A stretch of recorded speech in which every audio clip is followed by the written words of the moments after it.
Warning, this video and all other videos on this channel are for entertainment purposes only. The content of this video and all other videos on this channel are the opinions of the creator only and do not constitute legal, trading, investment, or financial advice of any kind. Investing carries a high level of risk and the majority of retail clients lose money. Do not invest any capital unless you understand the risks and you are prepared to lose it all.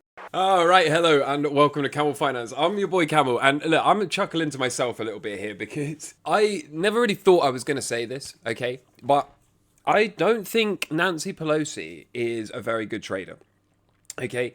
And at the moment, she has got the reputation of being probably one of the best insider traders of all time, right? But what I'm going to show you today is kind of interesting, okay? So what I wanted to do was just pull up some things that are going our way, according to our expectations, and point at them and say, these things are going according to our expectations. And in the process, I found myself, by accident, looking into Nancy Pelosi a little bit more than I anticipated. And I can't believe I'm saying this, but I'm almost here to defend her, okay? I don't think she's the type of insider trader that many people think she is. Maybe she is. To be honest, I don't care. Okay, I don't care. I'm going to be 100% honest with you. If I worked where she worked and I knew things were coming into play, I would take positions in stocks as well, especially if there was no repercussions. I'm just being honest. I would. And I think if you're being honest as well, you probably would as well. Okay, I think a lot of people in this space are just salty because they don't get to do it, right? And also because, as you'll see in a minute, your size is not size, right? Pelosi actually trades size. Okay, and again, I can't really believe I'm saying this, that I'm here to defend Pelosi. Even as I'm saying it, it sounds crazy. But hopefully what you're about to see is a slightly different way of looking at this. And again, I didn't really expect this. I just kind of found this organically and I wanted to share it with you because frankly, there's not a lot else to do at the moment. Okay, we're still waiting for the charts to kind of do what they're going to do. We'll touch on the charts at the end as always. First things first, okay, there is allegedly a solar storm that's going to spark blackouts within hours, right? We'll see. If it happens, we won't be surprised on this channel, I don't think. And if it doesn't happen, equally, we don't care either, right? Now, most of you will probably know, especially if you've been here before, pinned on my profile on Twitter is this meltup chart. We talk about this every weekend in the Weekend's Deep Dive. And the first thing I wanted to point at is for a long time, we've been talking about Congress potentially being banned from owning stocks at the top. And the whole idea is simply a carbon copy of what we saw back here, where they banned Fed officials from owning stocks. They claim it's for ethical reasons, right, that these Fed officials should not be allowed to insider trade. But really all that happens is they run a type of distribution pattern, let the Fed officials out, and then they dodge the bear market drawdown, okay? And so what we were saying this time around is we would probably see Congress be banned from owning the stocks. Again, they would probably frame it as ethical reasons, i.e. it's not fair that these people get to insider trade. And really that would largely speaking equate to them, again, letting these people out of the top right before we enter a bear market recession and head for this 4-year cycle lows. So I think it's pretty common knowledge that Pelosi has beaten all the hedge fund managers with her investment genius, right? She's netted, according to Fox News at least, 133 million plus in profits. Again, your size is not size, right? This lady does indeed trade size. And she's netted nearly 17,000% return from 87 to 2025. But when I saw this, I actually thought, wait a minute, that seems like a big number. However, given that we started back in 87, I was like, that number actually seems kind of small, to be honest, right? And again, I know most people don't track CAGR. I know most people don't even have CAGR, okay? But this is the kind of metrics I take extremely seriously. And so straight away, I was like, that's low. That's very, very low. That's like tracking the S&P 500, okay? And then I thought, surely not. So I typed it into Google, right? What is the CAGR of 16,930 over 38 years, okay? And as you can see, it's approximately speaking 14.5% compound annual growth rate, okay? So she's just about tracked the S&P. And I was like, maybe we should check this, okay? So I pulled up a compound interest calculator. It doesn't matter what number we start with in dollars here. We have 14.5% interest straight from here, compounds annually, okay, over 38 years, and we get an all-time return rate of 17063. Which, to be honest, is pretty much the same number as this. So I was like, well, that checks out, okay? If you're getting 14.5% CAGR over 38 years from all the way back in 87, then you will indeed get 170x return, okay? But this is where this whole thing takes a bit of a strange turn for me. Because if I was insider trading, I would want to beat the S&P, right? I'm just being honest, right? Actually, I don't really get out of bed for 14% CAGR. Right? And my expectations are significantly better managed than your average crypto guy who doesn't get out of bed for less than 10x and only wants to all in altcoins for 1,000x return and all of this kind of stuff, right? I'm very risk orientated on this channel, as any long-time viewers will know. I take CAGR and risk management very, very seriously. But even I, okay, have got better things to do in my life than chase 14% CAGR. To be completely real, if you're only going to get 14% CAGR, then just track the S&P. And especially these days, we've got Bitcoin, which will do at least double that under stress conditions, right? And has previously been much closer to 70% CAGR or 60-something percent CAGR. So now we're going to circle back to this and say, is she really the best trader of all time? Is she really insider trading at a level that's totally unacceptable? Or has she just been in the game for a long time? And is everyone else just a bit salty that, number one, they don't have the privilege to see some of these trades come in, and number two, you don't trade size like this woman does, okay? Let's be honest. Your size is not size. Her size is indeed size. But in all seriousness, what I really wanted to point out here, investors tend to massively overestimate what they can achieve in the short term and hugely underestimate what they can achieve long term. And in case any of you are thinking super linearly about all of this, okay, I don't care. All right, I don't care if she insider trades. I don't care if it's fair. I don't care if it's ethical. It's not for me to worry about what other people do, okay? As long as I'm doing my thing, as long as I'm not violating natural law, like everyone else can do what they want to do, and the universe and God will take care of that. I don't care. It's not for me to decide what everyone else does, okay? So don't take any of this too seriously. I'm just poking fun at stuff.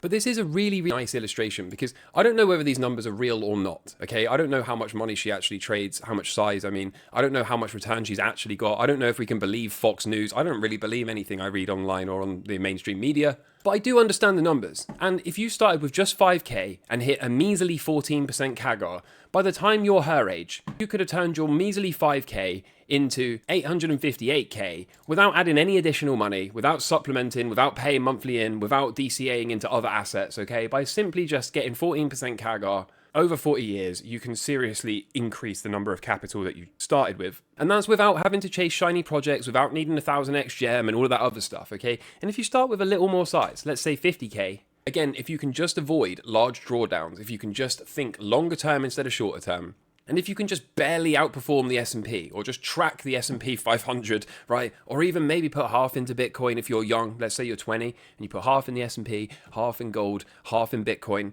right? My math checks out perfectly, as you can tell. Then you could actually end up in some pretty reasonable financial position just by thinking long term and not actually doing anything, right? Really think about that. I think this is the most powerful point to make here, is that people just vastly overestimate what they can do in the short term. They're trying to force these kind of numbers by getting one pump, right? All in on one meme coin, and if it can just make it to $1, then I have 8.5 mil straight away. But actually, it's pretty difficult not to be filthy rich if you think long term and just look for some kind of stable return, right? Manage the risk. Do not accept big drawdowns. Don't be wiping out 50% of your net worth in a single trade. Don't allow that to happen, okay? Keep the risk managed. Think long term. And what if you can get 30% CAGR, okay? Which I think is perfectly reasonable for people that want to put some time in. Starting with 50k, okay? These numbers get enormous. They get absolutely enormous if you allow enough time for the compound to occur. And if you're some young blood right now that's still chomping at the bit to make it in life and exit the matrix, but you don't have 50 grand, I understand, right? We've all been there. But again, you can still make intense amounts of money by thinking long term, even if you don't have a lot of starting capital, okay? The sooner you get going and the more you keep the risk managed, the better the end result will be. So I never really expected to say this, okay, but Nancy Pelosi, in my humble opinion, is actually not a very good trader. I don't think her returns are very good. She would have actually been a lot better off joining the Camel Crew. But she is a perfect illustration of how you can get to size, okay, without really having to do anything special. Now, I know this will trigger a lot of people. Oh, she gets to insider trade and I don't. Yeah, well, you would if you could. All right, let's just be real. You would if you could, but you can't, and you're getting out-traded in size by an 85-year-old lady. So it's on you, bro, okay? We're all against ourselves. She is, however, about to step down and retire, okay, at 85 years old. And again, I see people pointing at this going, oh, well, now they're going to ban her from owning stocks. She's not really about it anymore. That may be true, okay? But also, she's 85. I didn't realize she was this old. So I don't know if we can draw any conclusions about this necessarily. I doubt I'm going to be working at 85. I can tell you that much. But going back here, okay, it's long been the expectation on this channel that they will ban Congress from owning stocks at the top, okay? Since all the way back in January 2023. And now it looks like potentially we're starting to see the first of this occur, okay? Whether this is actually true or not, whether this really matters, I don't think is important. I think what is important is the optics of it, okay? That when the news is putting people on blast like this and saying, how is this fair? Okay, it stirs the public up. Once the public are stirred up, they're demanding things happen. When they demand things happen, such as banning Congress from owning stocks, and then Congress comes out and bans themselves from owning stocks, the public Joe Average. They are tricked, deceived into thinking this was all for our good, okay? We demanded this and we won, we succeeded, we got what we asked for. When really, they're most probably just going to let them out of the top before a whopping great bear market and recession and leave everyone else holding the bag. And so what a strange direction to take this in. As always, it's business, not personal. I don't know anything about that lady. But the House is now saying when the government is going to reopen, okay, they're going to have a hearing on banning congressional stock trading.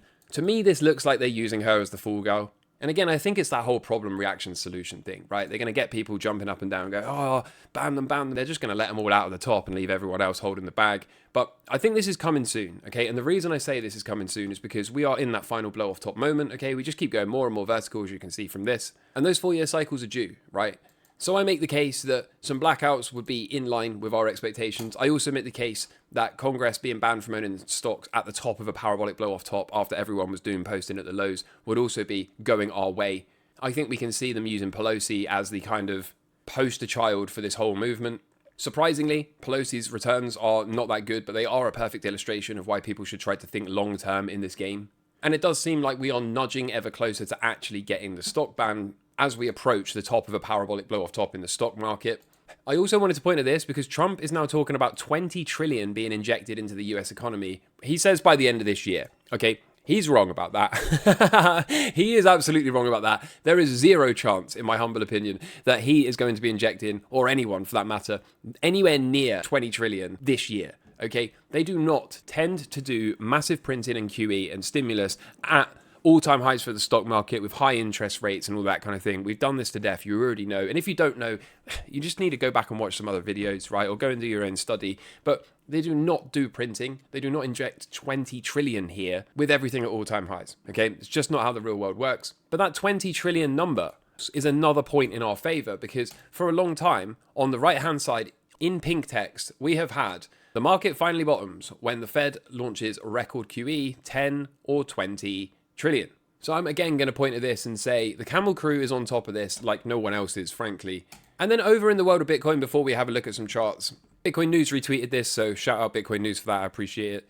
This is an update on the gold with a 90-day offset at the top, gold at the top, and Bitcoin down the bottom. And I made an update on this and said, look, we are finally in that neighborhood now where if this is going to work, if this is actually a thing, and it's not just overfitting data and another version of the global M2 fractal that doesn't work, this should start to moon this week, okay? Now, it fits from a cycle perspective. If there's any weight to this idea at all, then it should be this week we go. And we should be well on our way to going straight vertical if we're to copy this same kind of structure that gold did here before mooning and going parabolic to its final high. So super interesting times. I know people are running out of patience and I know people don't like to be told just a few more days, okay? But so far, that's all we can do, right? I mean, you can sell right now, you can quit, you can leave the space, you can give up if you want to. No one is forcing you to be here. It's not a hostage situation.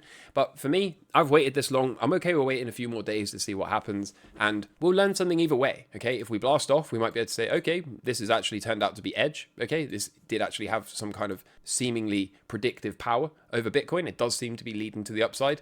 And if what happens here is we do something like this and roll over or just create it to zero, then we can say, okay, this idea was stupid and we'll scratch it off, okay? We're going to learn something either way, and that's the whole point of trading, right? We win or we learn. And so over in the stock market, we're still long and strong. We're still bouncing out of a half cycle low. No changes. Nothing to say about that. Gold is still deciding whether or not it wants to push to a new high or whether it's going to confirm that is the weekly cycle high, a lower high rollover, and then top for the weekly cycle and head down to a weekly cycle low. Silver seems to be pushing, so we're just going to let it. We've still got some positions in the level 3 member section like the miners and stuff, so we'll keep pushing those as well. And Bitcoin is still boring everyone to death, right? It's still desperately trying to confirm a cycle low here, but there's no trendline break, so we can't really say anything until we get a trendline break, okay? Trendline break confirms that we've got a new cycle upon us with a big push off expected, and then we can start to truly entertain this yellow squiggle, or at least the rest of this yellow squiggle, I should say. And if it's going to start to reject a resistance and roll over, then we kind of have to go to some other plan, right? We need to either suggest that we haven't seen the low yet and there's nothing confirmed, or that we just failed super early and super weak. But again, there's nothing to say. How many more times can we repeat ourselves? We thought we would get pulled down into a low. We have. And now what we're waiting for it to do is confirm by breaking out. We're also waiting to see if a bunch of these crypto stocks like Hut or Riot or Coinbase or whatever can all start to bounce off here. I'm seeing a lot of people about MicroStrategy. Is MicroStrategy going to bounce? Is it going to get to new highs? Am I going to be able to dump my position? I think this thing's topped. We called the top back here. And I don't think I need to change my stance. I think this is literally doing what it did last time. Okay, this is the fractal from the prior cycle. Everyone said this time was different. I said, no, it isn't. And I think this is exactly what we're going to do. Okay, so that's all I have to say about MicroStrategy. But I am still looking for some other ads in the level 3 members section for some of those other crypto stocks. So we'll see what we can do, right? Wholly speaking, things seem to be going according to plan. And we're just going to keep taking it one day at a time. So other than that, I hope you found some value here today. I hope you got a little chuckle out of the Pelosi situation. And until next time, take care from me. All the best. Cheers. Bye. Camel finance, he's the man to see. Rocking the markets with his contrarian spree. Trades like a pro, no fear, no shame. Sticking to his guns in his money game.